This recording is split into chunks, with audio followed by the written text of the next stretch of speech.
Julie has a prayer request that DJT will stop being threatening, rude, and antagonistic towards our allies and to those who want to do us harm as they really are.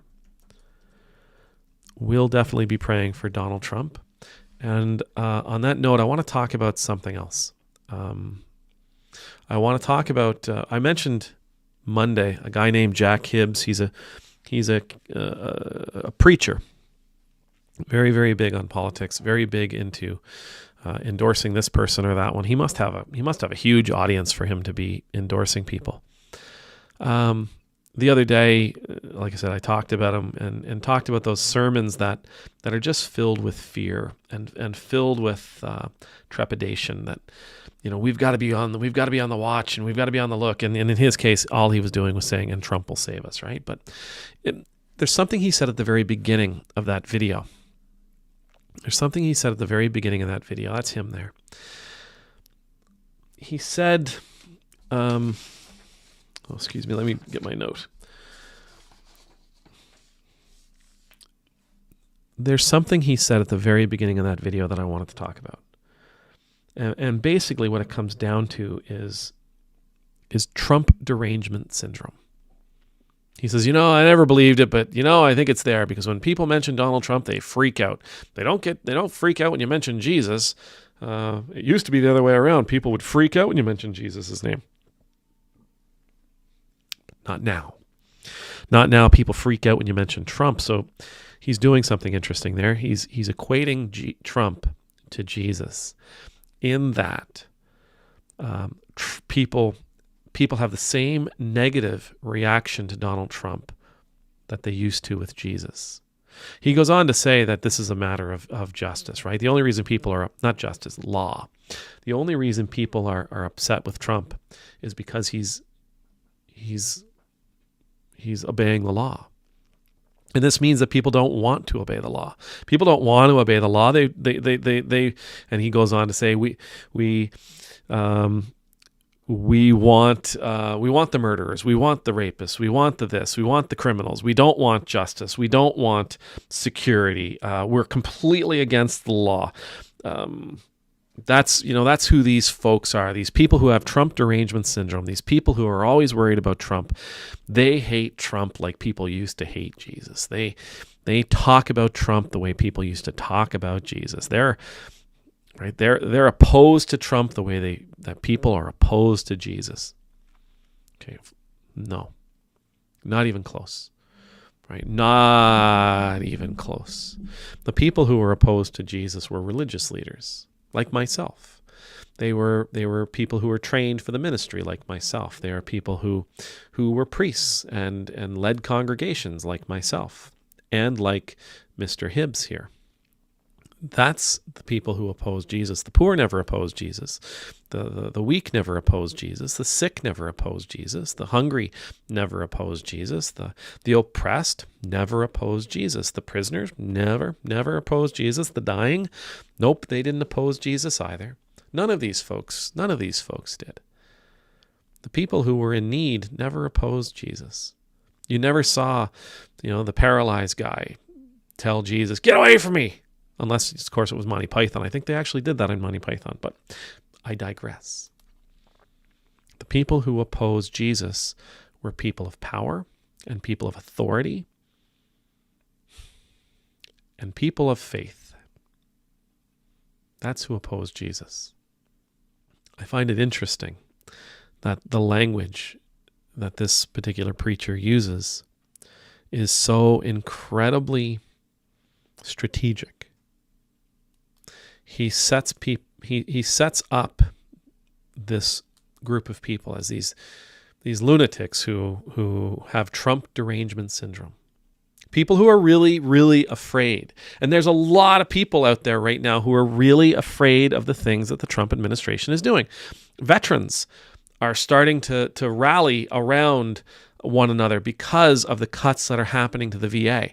They're starting to rally around one another because they hold such a significant ratio within the federal workforce that they're being laid off by the thousands.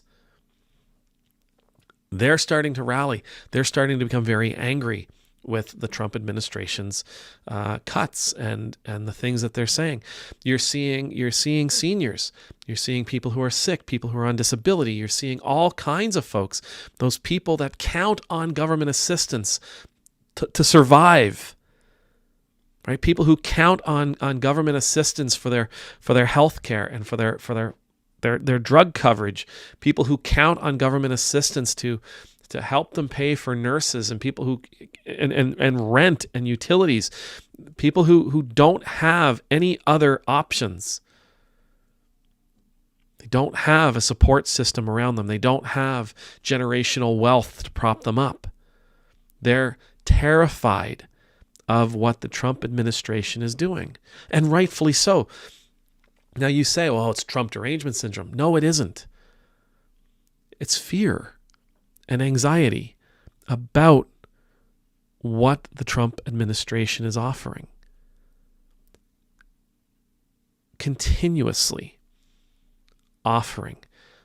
There being these folks who people like Jack Hibbs claims to have Trump derangement syndrome.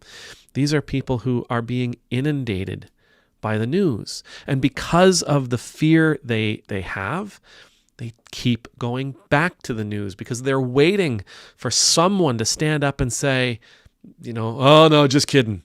Or they're waiting for someone to stand up and say, we've reconsidered and we won't be doing this. They're waiting for someone to stand up and say, no, those rumors aren't true at all. Those cuts are not going to happen. You have my word. They're watching out of their fear. They're watching the news. They're waiting for Trump. They're waiting for Trump to tell them it's going to be okay. That's what they're doing. And yeah, they're really upset. And yes, they're really nervous. And yes, they blame the president for these things. The buck stops here in leadership, right? It stops with him. He's the one ultimately that gets the blame and the praise for what happens in his administration. But don't make the mistake. Don't let anybody like this tell you that you somehow are broken because you're always turning into the news. Don't let anybody like this, don't make the mistake of letting somebody like this tell you that, you shouldn't be thinking, you shouldn't be worried, you shouldn't be anxious. That's happening because of where we are. Those folks that are anxious and worried, they need care. They don't need to be minimized by a podcast preacher. They need to be comforted. They need to be provided for. They need to be listened to. It's not that, for example, I can't do anything, but I can give you my ear. I can let you lean on me. I can be a shoulder for you. It's the job of a pastor is to provide for the flock, to take care of the emotional and the spiritual, the mental needs of the congregation. These kinds of talks, like Mr. Hibbs here offers, they're meant to make the people who are nervous feel like they're wrong for being nervous.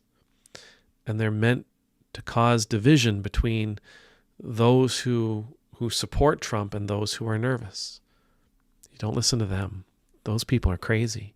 Don't listen to them. Those people don't know what they're talking about. Don't listen to them. They have Trump derangement syndrome. Don't listen to them. They hate the law.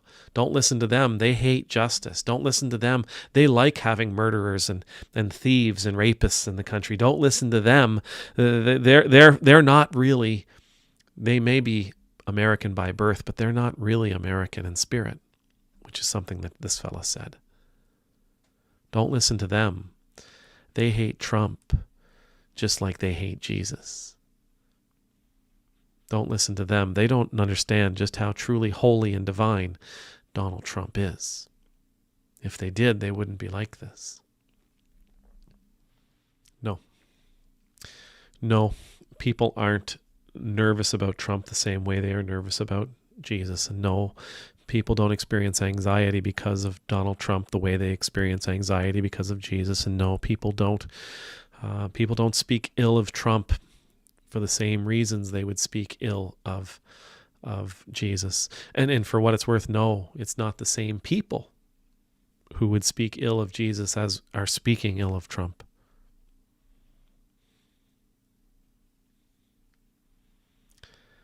No, you're not sick for being worried about the behaviors, the decisions, the actions of the Trump administration. You're not sick. Amen.